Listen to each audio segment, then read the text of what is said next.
Greetings and welcome to Monster Legends, and another special feeding episode.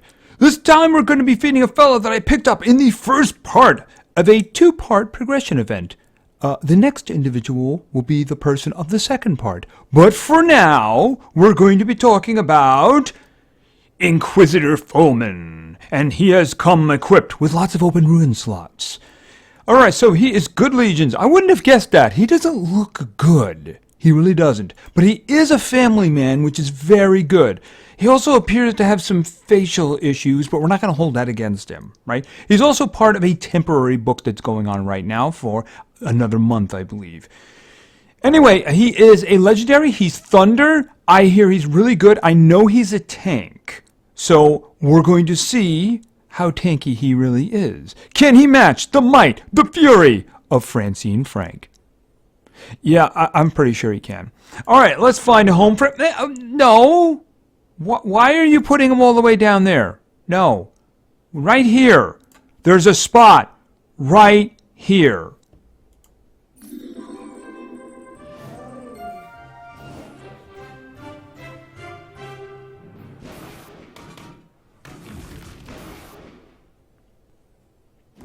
Okay, it's hammer time. All right. Okay, so let's find our little friend over here. He's hiding in there among the mountains. All right, this is Sango. No, we're not going to call him Sango. We're not going to call him Sango. No. So, this is Inquisitor Fulmen. He is a legendary. He is Thunder. He's hardened, so he has a 20% chance to resist negative effects.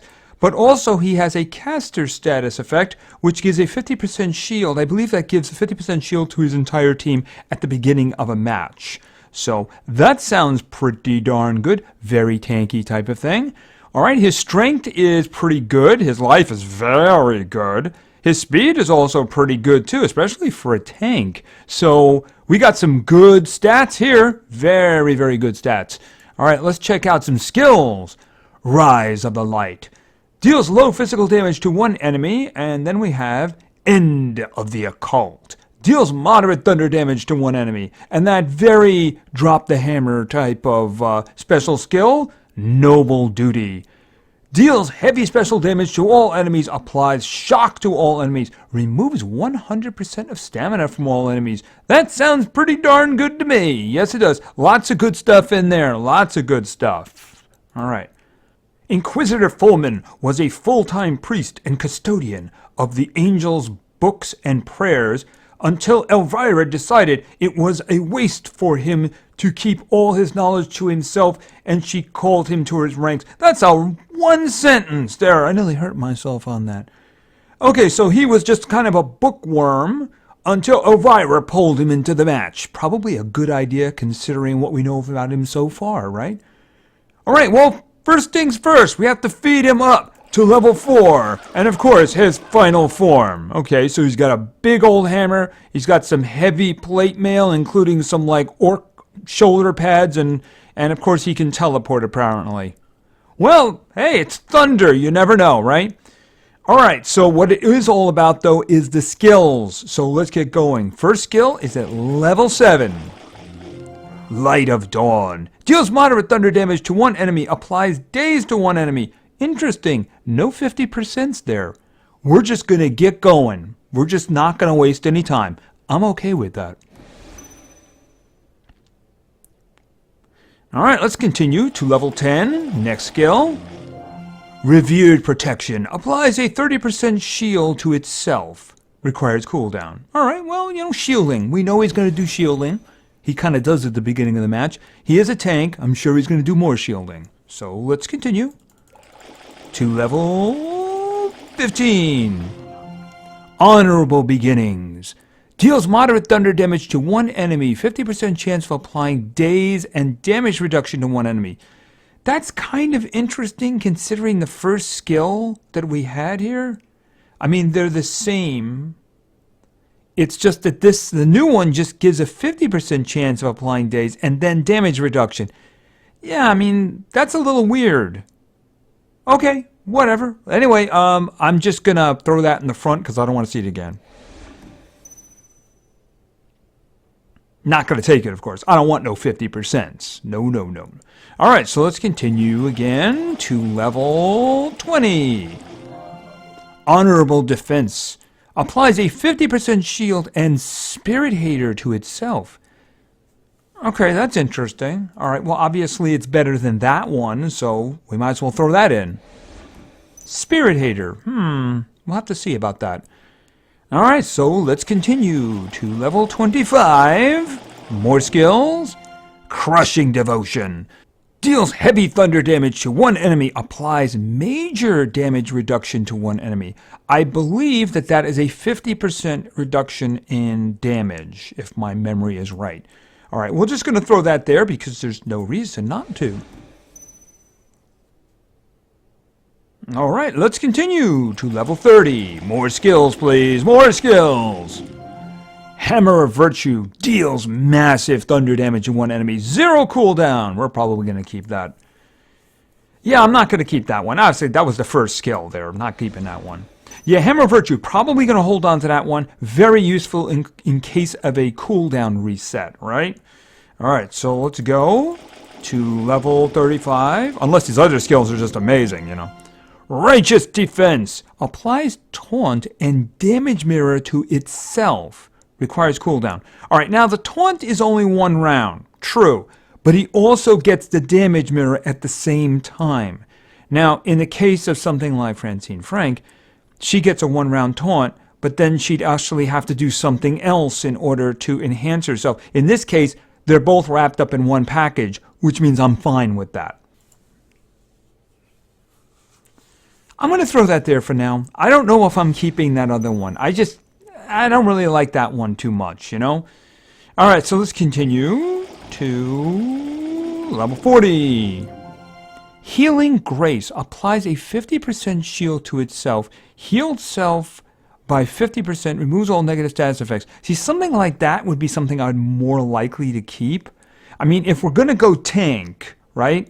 If we're going to go tank, then that's the kind of thing that's a good thing. Mind you, I would like in this case for the taunt to be more than 1 round, but this would be good for recovering afterwards, you know? I don't know about... I guess I could put that in the first spot. I could easily move things around if I feel like now. Remember, it doesn't cost us anything, so I'll just throw that in the first spot for now. All right, so level 40. I figure we got at least one more new one. At least one more. So let's just find out what it is. Not that one. Not that one. And then we'll figure out where everything is going to go and what we're going to keep, right? So, level 50. Debilitating Embrace.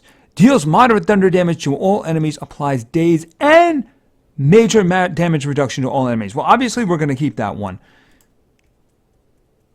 That's a single target version of that, right?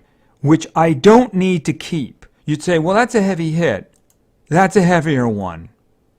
And it's got a 0 cooldown. So I don't need that one. What I think I would like to do, though, I'd probably like to put that in the first spot and then take Healing Grace and put it in for Crushing Devotion. So I just like to be able to reach for that first spot. That's actually really not bad. It's a fairly decent hit. It gives a daze, which means your accuracy is a little bit messed up there. And the major damage reduction means, I believe that's a 50%. Is it say? Yeah, 50%. So it'll do 50% less damage. So that's pretty darn good right there.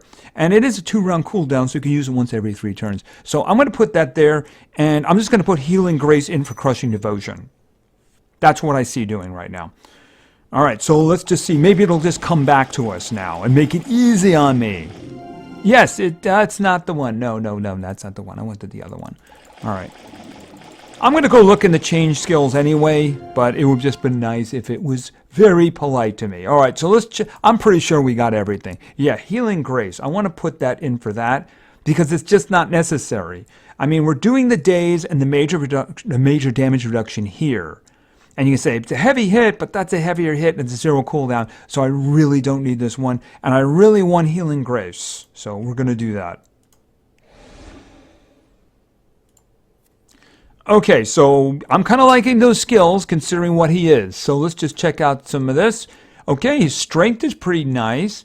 You know, his speed actually ended up being more than his strength, which surprises me. But that's good, though. That's pretty good. It means he can get in front of attacks and do the damage reduction and also do the tanking and have them reflect the damage back, right?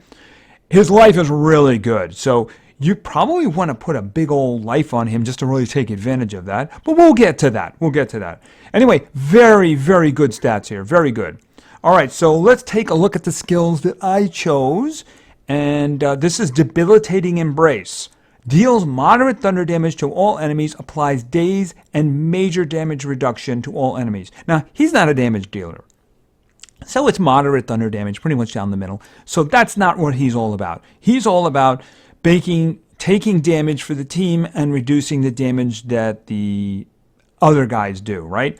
So it's going to do damage, but it's also going to apply daze. You know, daze, it's not the greatest thing in the world, but it helps, right? If you throw it in with something else like this, then it's okay, right? Gives them a chance to miss, messes with their accuracy a little bit more. And then you have major damage reduction. Now that means that they're going to do half damage, you know, and for 2 turns too. So that's pretty good, unless they get rid of that effect somehow or they resist it. So this is all about making them miss and having them do less damage. That's pretty much his thing. He's a tank, right? All right, now we have this one. Healing Grace applies a 50% shield to itself, heals self by 50%, and removes negative status effects. It's got a big cooldown on it, but it's pretty good. You know, this one, he's about to die. He's in trouble because he just took a lot of hits, because we're going to get to that reason. And he can just get himself right back in the game. You know, he gives himself the big heal, gives himself the shield, removes anything that's bad that's happened to him, torture effects, anything like that. And he's right back in the game. Very nice. And then we have this one. This is his, I got nothing else to do, so I'm going to hit you with my hammer really hard. It's hammer time, right? Hammer of Virtue deals massive thunder damage to one enemy. So he's just going to hit one guy, 0 cooldown. So if he gets his cooldowns reset, he can do this. So that's always a good thing. Makes the character scary. You know, you reset his cooldowns, he's going to hit somebody really hard in the head. And then we have this one. Righteous Defense applies taunt and damage mirror to itself. Now, the taunt is only a 1-round taunt, but it also has the damage mirror in it. So it's merging the 2 things in one. With some creatures, they get a taunt, and then you have to do the damage mirror afterwards. Who comes to mind? Oros. Oros actually does have a 2-round taunt, but the damage mirror is actually a second skill. In this case, it's all in one big package right here. So this is very, very useful indeed. And of course, he's going to take hits for this because it's going to reflect the damage, but he's going to take the damage too, right? So he comes back and he fixes himself with this. You could lead with that too and give yourself the shield, but you know, it's more for cleanup afterwards, I think. But you know, however you want to play it, right? And let's not forget, he does have the caster status, which means his team is going to start with a 50% shield, which is, again, very useful, especially if the first thing he does is the major damage reduction, right? So he is a pretty darn good tank here. He's good at protecting the team. He's not a healer for anybody else but himself, but because he's the one who wants to take the damage. But he can reduce what the other guys do and, of course, reduce their accuracy a bit. And, of course, when a time comes to come in with the hammer, he can do that as well. In terms of what you want to do, all right, so he's got a huge life, and if you're going to use him as a tank, you probably want to put at least one big old life on him. I don't know. Myself, I'm thinking that I do want some kind of damage on him. He does have that one big hit, but, you know, the thing about it is you want to take advantage of that, I suppose. You probably want to speed on him, too. His speed is good. Speed is pretty darn good for a tank, right? And you do want him to be doing his things pretty quickly. Get him out there taunting as soon as possible. You wouldn't put denial speed on him. I mean, you could get him pretty fast. Nearly 2200 isn't very bad at all. But, I mean, you wouldn't want him doing denial stuff. You want him to do, you know, get in front of the damage that the rest of the team is going to do once you get past the denial. So I'm thinking strength. I'm thinking speed, both single target, and a big old health. I could see substituting one of those for a second health. if you were going to use him as a tank and you do want him to take the hits, you do want him to stay alive. He's got a really good life, and if you enhance it, he's going to be really hard to kill, especially with that skill right there. With that skill right there, he's going to be hard to kill. So anyway, this is Inquisitor Fulmen. He's pretty darn good, and he is the third member of my team. Not a lot of damage on the team here, but there definitely going to be some staying alive power.